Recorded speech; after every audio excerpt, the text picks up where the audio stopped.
Bonjour, je m'appelle Jean-Luc Traxel et j'aimerais partager avec vous quelque chose qui me tient très fortement sur le cœur, que j'ai expérimenté lorsque j'étais déjà enfant.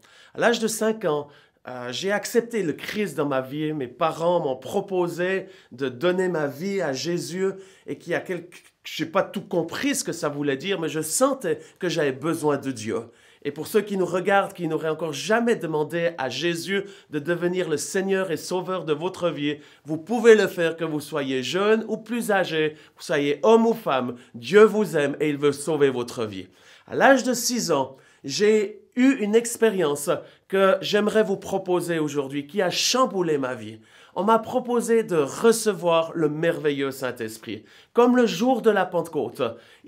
On a prié pour moi, dans la simplicité. J'étais dans la chambre à coucher, on m'a imposé les mains, et là, il y a quelque chose qui est venu sur ma propre vie. Et ce quelque chose, c'est une personne. C'est plus qu'une atmosphère ou un feu ou une chaleur, mais c'est la personne même de Dieu qui s'appelle le Saint-Esprit. Ce Saint-Esprit qui est ici sur cette terre, qui habite en nous et qui veut habiter en toi, mais aussi ce merveilleux Saint-Esprit qui désire venir sur toi. Et j'aimerais lire un passage de la parole qui se trouve dans l'Évangile selon saint Luc au chapitre 4, verset 18, où il écrit ceci: « L'Esprit du Seigneur est sur moi, parce qu'il m'a oint pour annoncer une bonne nouvelle aux pauvres. Il m'a envoyé pour guérir ceux qui ont le cœur brisé, pour proclamer aux captifs la délivrance et aux aveugles le recouvrement de la vue, pour renvoyer libres les opprimés et pour publier une année de grâce du Seigneur. »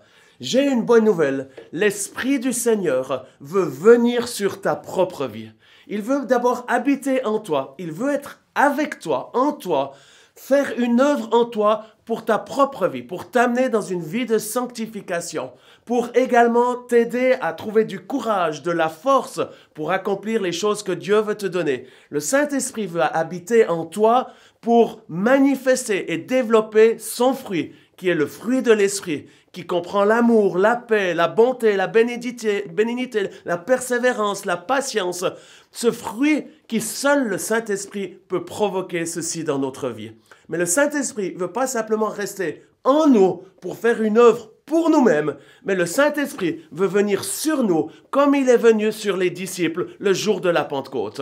Et il est venu avec une flamme qui était un signe du feu, ce feu pour amener l'Évangile, ce feu pour publier une année de grâce du Seigneur, ce feu et cet esprit qui vient sur ta vie, pas juste pour une expérience charismatique, mais pour pouvoir accomplir la destinée de Dieu dans ta propre vie, à savoir d'annoncer premièrement la bonne nouvelle, qui n'est pas réservée seulement aux évangélistes ou ceux qui prêchent, mais d'annoncer la bonne nouvelle. C'est la responsabilité de tous ceux qui croient en Jésus. Et comment on peut le faire? Que par l'Esprit du Seigneur qui est sur nous. Également pour guérir ceux qui ont le cœur brisé. Combien de gens aujourd'hui ont le cœur brisé? Bien, j'ai une bonne nouvelle.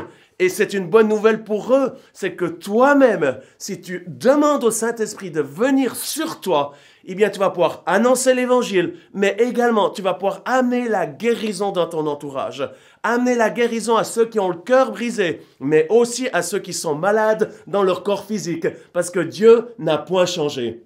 Aussi, de proclamer la délivrance aux captifs.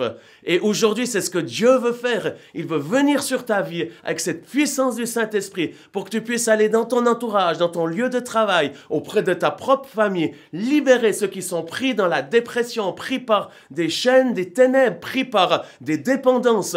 Eh bien, seul l'Esprit de Dieu sur toi peut faire cette différence et apporter le recouvrement de la vue aux aveugles, renvoyer libres les opprimés. C'est pour ça que j'aimerais prier avec toi aujourd'hui, que l'Esprit de Dieu puisse venir sur toi, pas seulement résider en toi, mais venir sur toi. Je prie maintenant, Père, dans le nom de Jésus, de remplir mes amis qui nous regardent. Je te demande de venir avec un feu, une flamme de feu, comme tu es venu le jour de la Pentecôte, et qu'ils puissent être saisis par cette puissance du Saint-Esprit pour proclamer la bonne nouvelle, guérir les malades et annoncer la liberté aux captifs.